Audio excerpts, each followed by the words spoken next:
बौद्ध धर्म के सबसे पुराने मूल के बारे में जानकारी प्राप्त करने की एक विधि पाली कैनन और अन्य ग्रंथों के सबसे पुराने संस्करणों की तुलना करना है।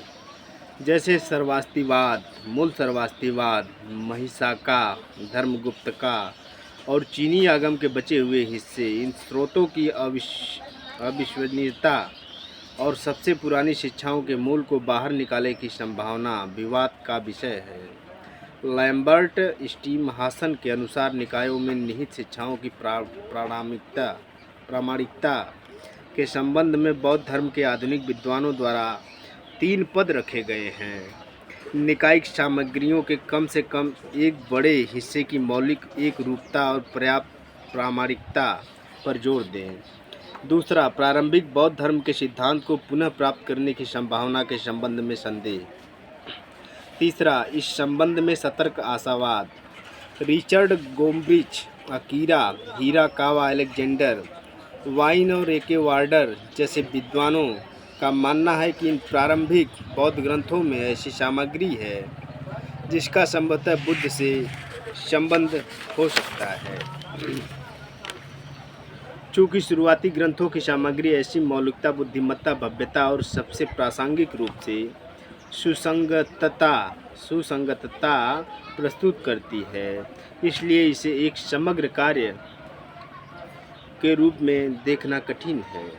इस प्रकार वह निष्कर्ष निकालते हैं कि वे एक ही प्रतिभा का कार्य है। पीटर हार्वे भी इस बात से सहमत हैं कि पाली कैनन शिक्षाओं से निकला होगा।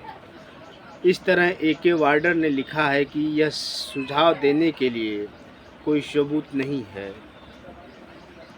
कि यह प्रारंभिक विद्यालयों की साझा शिक्षा बुद्ध और उनके तत्काल अनुयायियों के अलावा किसी और द्वारा तैयार की गई थी।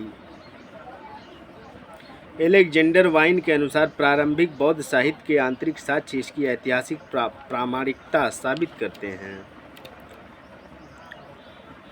बौद्ध अध्ययन के अन्य विद्वान ज़्यादातर सकारात्मक दृष्टिकोण से सहमत हैं कि प्रारंभिक बौद्ध ग्रंथ ऐतिहासिक बुद्ध की शिक्षाओं को प्रतिबिंबित करते हैं।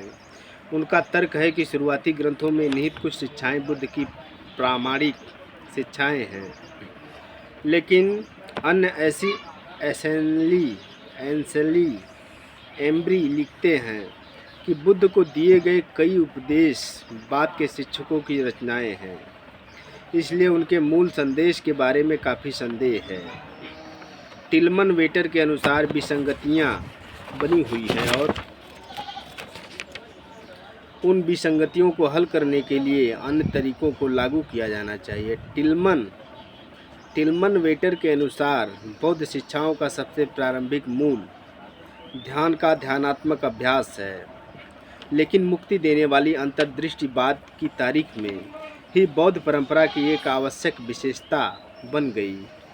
उनका मानना है कि चौथा आर्य सत्य, अष्टांगिक मार्ग और आश्रित उत्पत्ति, जिन्हें आमतौर पर बौद्ध धर्म के लिए आवश्यक माना जाता है, बात के सूत्रीकरण हैं, जो इस मुक्ति अंतर्दृष्टि के व्याख्यात्मक ढांचे का हिस्सा बनते हैं।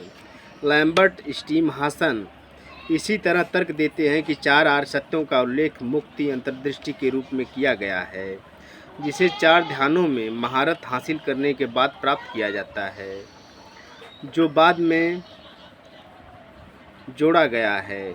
जोहान्स ब्रोखोर्स्ट यह भी तर्क देते हैं कि 4 सत्यों को संभवतः शुरुआती बौद्ध धर्म में तैयार किया गया था और शुरुआती बौद्ध धर्म में मुक्ति अंतर्दृष्टि के विवरण के रूप में काम नहीं किया। एडवर्ड कोंज ने तर्क दिया कि बुद्ध की मूल शिक्षाओं के पुनर्निर्माण के लिए यूरोपीय विद्वानों के प्रयास सभी मात्र अनुमान थे।